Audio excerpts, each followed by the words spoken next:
Yo, What's up? what's up? We're in here? We're in here. All right, sweet. So we got a post game episode 1 and 2. Jordan Doc here. Tyler should be joining us soon. I mean, right off the bat, Carl, how we feeling? Unbelievable, man. I'm so jacked up. Like, those are the good old days. I hope people understand why we call them the good old days now. Yeah, man. I don't even know. It went, a lot of people that was seeing in the timeline, it was interesting how they shot it. There was a lot of, kind of back and forth of the timeline. What'd you think of that? You mean from going to like the childhood to like the high school, the college and all that stuff? Yeah, I think they're trying to color in the context of the personality and the character. Like, as he goes through these things in his career, they're like, oh, it's important that now we go back in time. So, like, I thought that it was interesting that they waited till the second episode to get into the fact that, like, he didn't make it. People love saying, Jordan, hey, what's up, Trell? How you doing? Gentlemen. How we doing? We were just talking about how people love saying that, like, MJ didn't make his high school team. Yeah. Did you guys know and that? Then he's like found that out tonight. Had never heard best player next year. Yeah. That how common is like the random like 7-inch growth spurt? Like it happened to Jordan and Pippen. Like what the hell? How rare is this? Yeah, that's crazy. Like you want to talk about Central Arkansas? Like that's a lottery ticket. Yeah. Like if you're an AD, you're a coach. Like you don't. I mean, I would love to see the examples of teams or programs that have gotten that lucky. Right. I want to say Rodman had a similar growth spurt as well. He went to a junior college, and he like Oklahoma, was right? Yeah, he was like a nobody, and he had a growth spurt too. So kind of odd that they all have that in common. But overall, I mean, it was awesome. Trill, what's what jumps off the page? What'd you think of it overall? I loved it. I loved it. Like my biggest thing, I love watching or talking Jordan stuff with people that like actually remember Jordan, because it's just so much to it that is just not in YouTube or on Basketball Reference. And a lot of this was great. Like how much he really just shitted on Jerry Krause was pretty good. But just the thought that a team would win 5 championships and then the GM is like, just so you guys know, this is it. But like, I don't. Even if you win 6, this is it. Like that's absurd to me. Now, are people gonna hate me here if I'm like, you know what? Let's try to kind of look at it through like Krause's lens, though.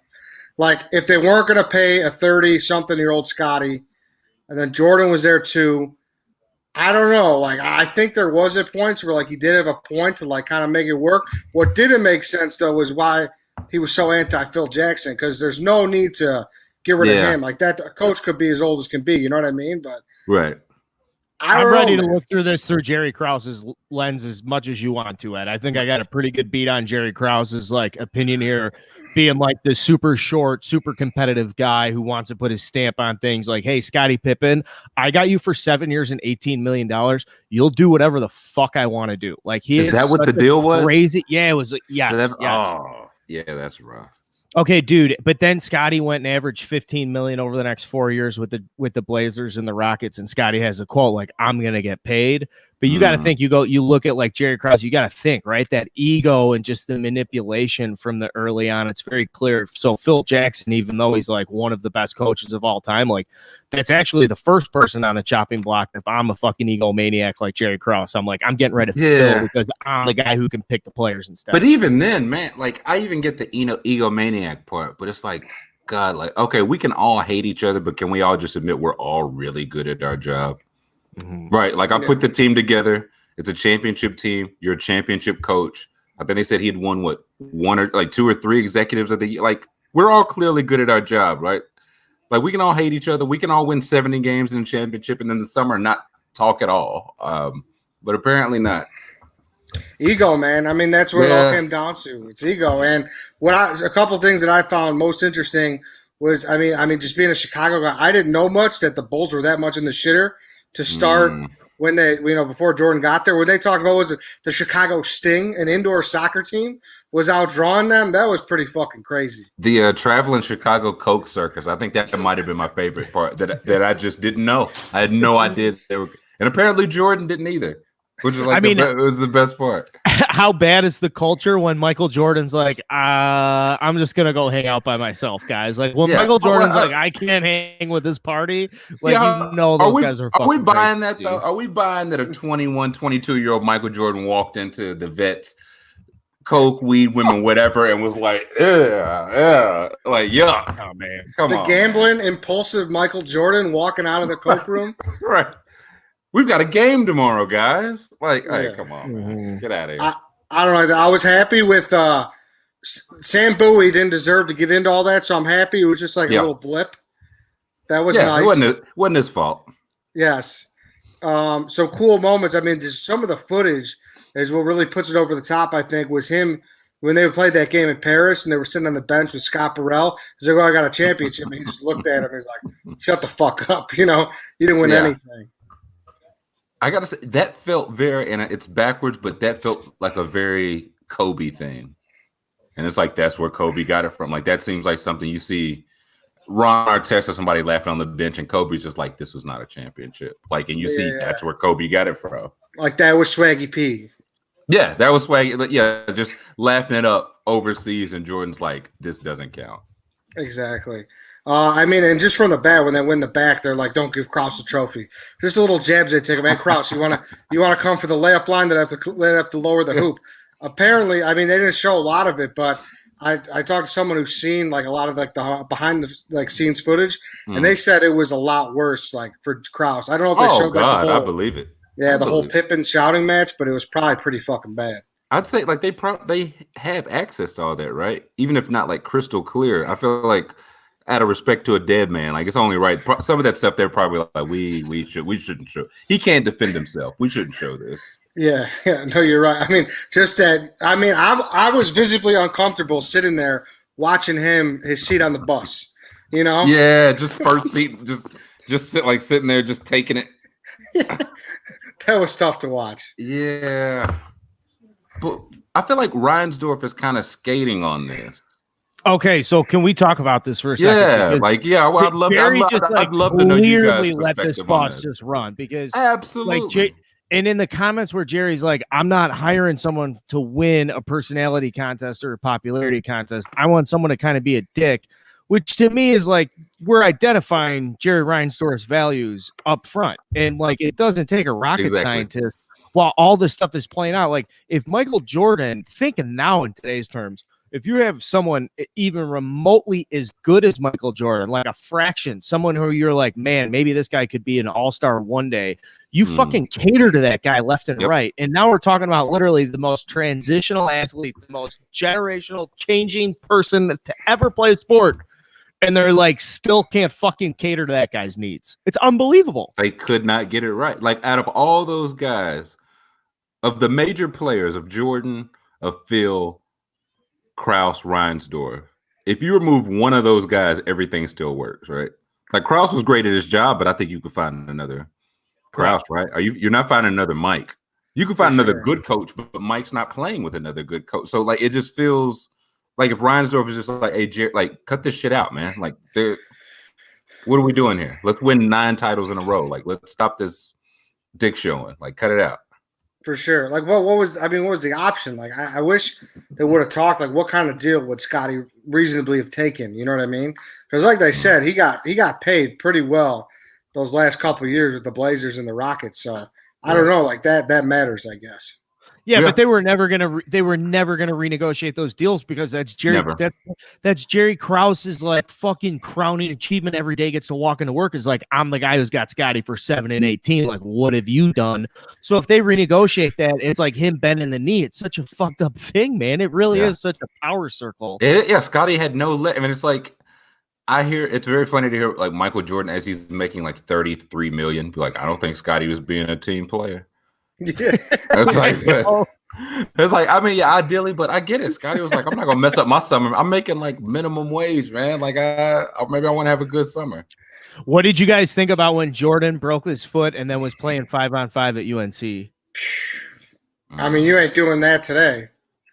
No. I think that's such a college kid age story that just shows you like how different shit was back then. Where like Could you imagine like Derrick Rose breaking his foot like his rookie, like his second year, running it back at like like running it back at U of I or something? Like it's just he just goes to Memphis, just gets some run in. Yeah, just. Well, he even smiled when he said it now. How much times have changed? He even smiled when he said it now. He was like, I somehow got them to sign off and let me train at UNC. Like he knew exactly what he was doing. Right.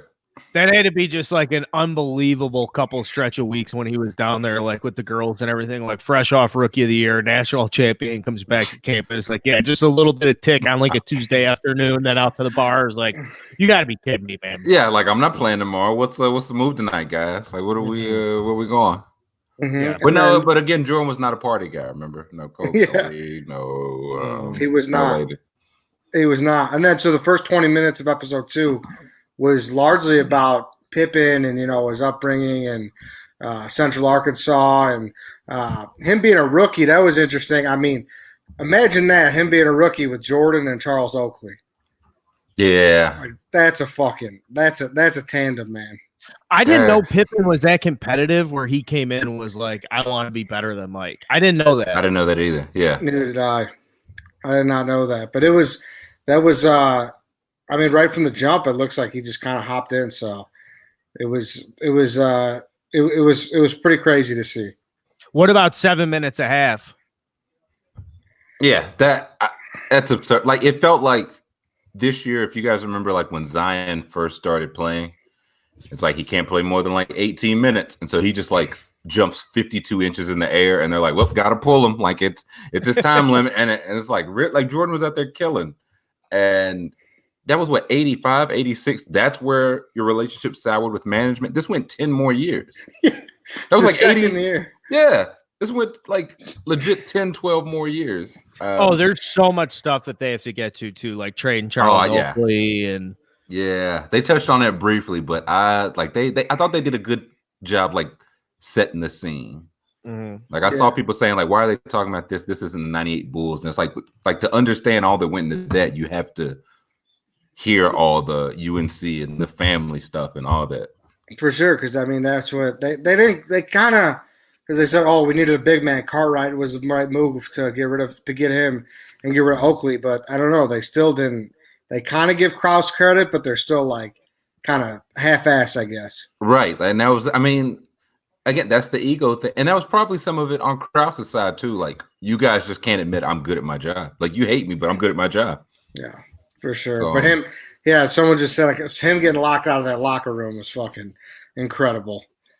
Oh, it's a great story. Yeah, that is good. That's a great story, and I really enjoyed having the interview with James Jordan and his mom, and then going back and forth between the different brothers and talking about that stuff. Like, I have older brothers.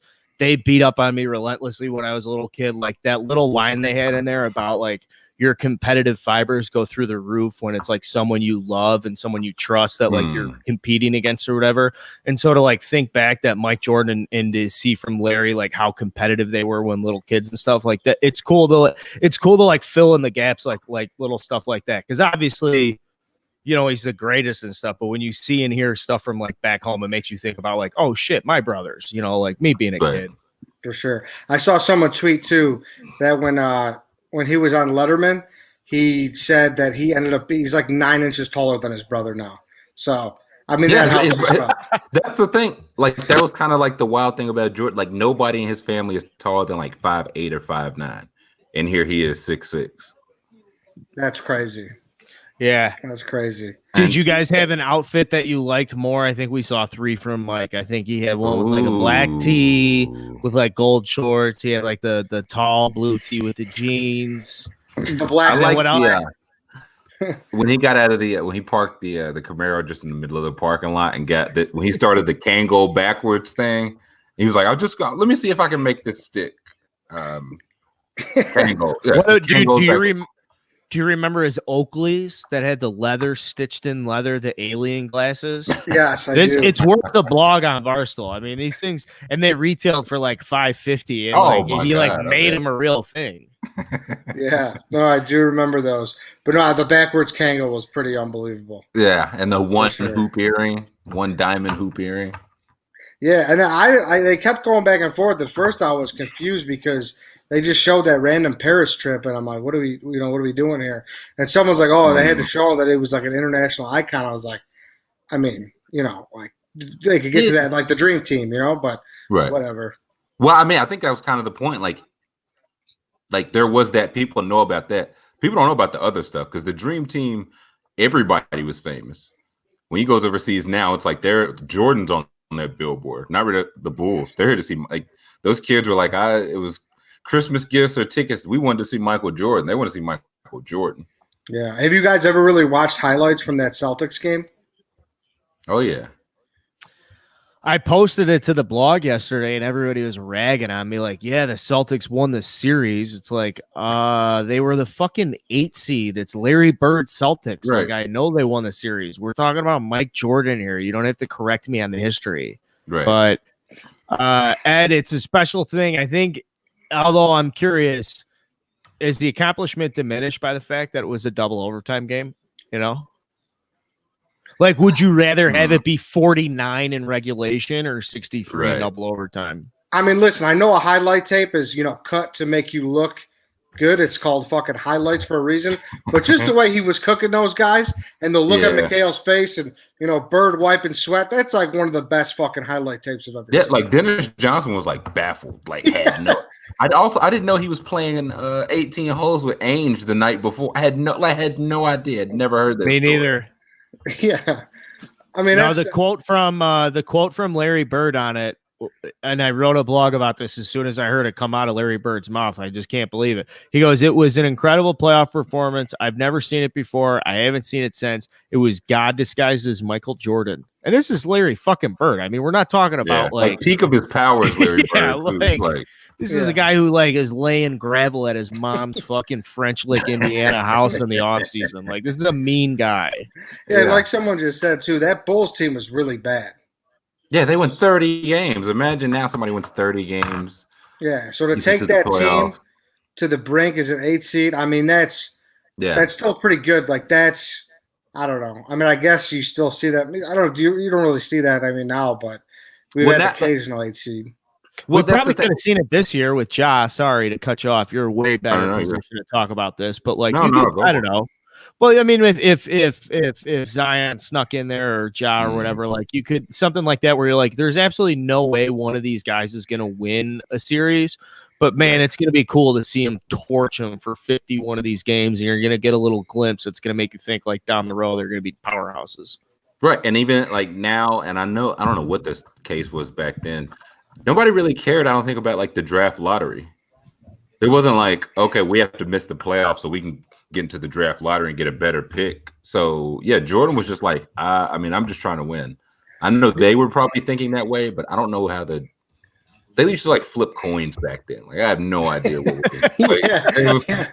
Flip a coin, you get the first pick in the draft. So I mean, shout out to David Stern. He looked fucking great in that draft with Jordan. Yeah. I thought about that too. Like we've seen Stern, we saw Stuart Scott. We're gonna see some Kobe stuff. Like, yeah, it's definitely crazy to watch. But man, that was it was good. I would say it was a good start for sure. Yeah, definitely love both parts of it. What do you guys think next? Like parts 3. It's hard to, I guess, to say part 4, but I don't know. What do you think? Part 3, kind of where do you see it go? I feel like we see Bad Boys. I feel like that's when that starts to come into play because they kind of, like I feel like that's kind of they've set like he was a star, Scotty is there. Then I think now we're getting into like okay, they're starting to make the playoffs and they just run into this wall, the Pistons over and over and over. Jordan rules. I think that's where I think 3 is going. No, that's a good prediction. How much time do we spend on? Because I thought it was a 98 season documentary. So, like, if there's 10 parts, like, is it going to be part 6, 7, 8, 9, 10 are going to be 98? Are we going to get into the first 3-peat this, next weekend or whatever? I'm not really sure. But, the next part 3 is going to be like, now we belong in the playoffs and we struggle in the playoffs. Like, we have these moments, but we're not there yet. Yeah, people are saying Rodman, which it was at the end. That was one of my takeaways was it needs a little more Rodman. Doesn't it feel like it? I don't think so to start. No, not his career. I think they're setting the scene. Like he'll come because he's going to have Bad Boys perspective, and then that 96, 97, 98 perspective. So I think they're setting the scene for Rodman. We got significantly more Wennington than Rodman. I know they both have their A lot places. of Billy. A lot of Wennington. Come on, guys. A lot of Wennington. That was a lot. That's a big. Hey, how many McDonald's burgers were named after Dennis Rodman in his career? 0. Yeah. Touche. Trill, Touche. did you guys in Atlanta? Did you guys ever have a beef Wennington? Was that a national product or was that just like a local No, thing? I in was gonna Chicago? say I don't remember. I think that was just something else. Was it like a whole different sandwich? Like what was on the beef? Yeah, it was there? like a beef Wennington. It was like I want to say it was like a double quarter pounder burger, right, Ed? No, It was something like that. It was so long ago that it's hard to remember. it was a playoff. It was like it was a hamburger played off of beef Wellington. Right. So Yeah, no, Rodman Of course. could never. So Yeah. Rodman Norm. could never. All right, so I think we've gone 20. But let's wrap it up here. Is there anything else you guys wanted to get to before we end here? I think just seeing and realizing that Swackhammer from Space Jam was absolutely Jerry Krause. Yeah, the guy, Just short, fat guy wants to be cheap. That's absolutely Jerry Krause. Moron Mountain, baby. Yeah, there's not a doubt in my mind. That's a good way. Trill, thanks for joining us, man. Of course. Thank you guys. All right, that's it, everybody. We'll be back next week.